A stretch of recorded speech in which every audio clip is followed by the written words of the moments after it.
সবাই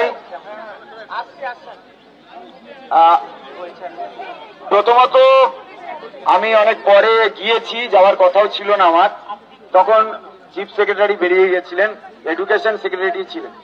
বারবার বাদ বিতণ্ডা চলছে আমাদের সঙ্গে। ওনারা বারবার একটা জায়গায় এড়িয়ে যেতে চাইছেন, যোগ্যদের লিস্ট পাবলিশ। ওনাদের একটাই বক্তব্য, যদি সুপ্রিম কোর্ট বলে তাহলে আমরা ওখানে দিয়ে দেব। আমাদের প্রশ্ন ছিল আমাদের চাকরি থাকুক বা না থাকুক সেটা আপনাদের, কারণ ওনারা বলছেন যে তোমরা যদি বলো যে লিস্ট পাবলিশ করতে, ওএমআর পাবলিশ করতে, তাহলে তোমরা ড্রাইভার আমরা প্যাসেঞ্জার হয়ে যাব, আর গাড়ি যদি উল্টায় তার দায়ী তোমাদের। এরকম, অর্থাৎ তারা দায়িত্ব আমাদের উপর ঠেলছে। যদি লিস্ট পাবলিশ হয় তার দায়, এবং তার ক্ষেত্রে যদি কোনো দুর্ঘটনা ঘটে রিভিউতে, তাহলে তার দায় নাকি আমাদের। দুর্নীতির দায়টা আমাদের নয় তো। আমরা এই নিয়ে অনেকক্ষণ ধরে বাদ বিতণ্ডা কন্টিনিউয়াস হয়েছে। শেষে আমরা একটা কথাই বলেছি, আমাদের চাকরি নিয়ে আমাদের যে সংশয়, দরকার নেই আপনাদের সেই বিষয় ভাবতে। আপনারা ইমিডিয়েট লিস্ট পাবলিশ করুন, এখনই লিস্ট পাবলিশ করুন, আমরা ওয়েট করছি। আপনাদের চাকরি যদি এই লিস্ট পাবলিশ করার জন্য আমার গাড়ি উল্টেও যায় তো যাবে, আমরা এটাও বলেছি দরকার নেই। ঠিক আছে, আপনি লিস্ট পাবলিশ করবেন না, করার দরকার নেই, ঠিক আছে। তাহলে আপনি এক কাজ করুন, প্রত্যেককে এফিডেভিট দিন। প্রত্যেকটা ক্যান্ডিডেট আমরা এফিডেভিট দিচ্ছি। ক্রিমিনাল অফেন্সে তাদের মামলা রুজু করা হোক। যদি কোনো কেউ, প্রত্যেককে এফিডেভিট দেবো আমরা।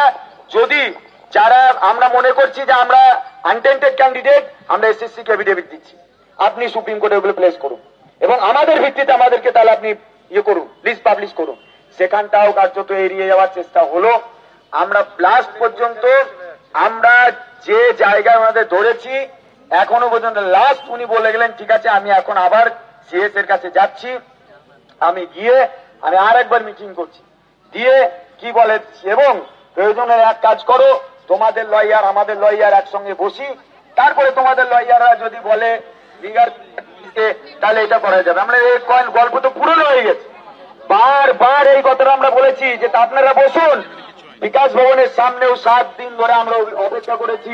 আপনাদের গেজেট তৈরির আগে আপনারা বসেছিলেন, বসেননি। তাহলে এইভাবে বারবার আপনারা এই কাজটা করছেন, অথচ যখন আমরা টেন্টেডদের প্রশ্ন আসছে তখন অতি সক্রিয়তা। এবং আমরা আমাদের উনি বললেন না না আপনাদের সঙ্গে তো বসা হয়েছে একবার লয়ারদের সঙ্গে। আমরা বললাম এখানে আমরা যতগুলো মানে আনটেন্টেড টিচারদের গ্রুপ আছি, নন টিচিং স্টাফরা আছি, আমাদের একজনও বলুক যে কোন লয়ারের সাথে বসা হয়েছে। তারা বললো, আমরা সকলেই বলেছি না আমাদের কোন লয়ারের সঙ্গে আপনাদের লয়ার বসেননি। তাহলে এখানে আবার একটা প্রশ্ন ক্রিয়েট হলো, তাহলে কাদের লয়ারের সঙ্গে বসেছিলেন ওনারা? কাদের লয়ারের সঙ্গে বসিয়েছিলেন ওদের লয়ারকে? যখন আমাদের লয়াররা কেউ বসলো না, আমাদের এখানে যোগ্যদের প্রত্যেকটা গ্রুপ ছিল, যারা আমরা সুপ্রিম কোর্টে আলাদা আলাদা এসএলপি করেছিলাম, রিভিউ করেছি, সবাই তো আজকে একসঙ্গে আছি। তাহলে কাদের লয়ারের সঙ্গে বসেছিলেন?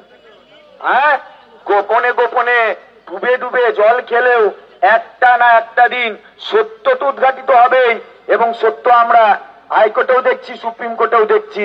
তাই মুখোশ খুলে ইমিডিয়েট আজকে আমাদেরকে সত্য উদ্ঘাটন করুন। আপনি কোথায় মিটিং করতে যাচ্ছেন আমাদের দেখার দরকার নেই, লিস্ট পাবলিশ করুন।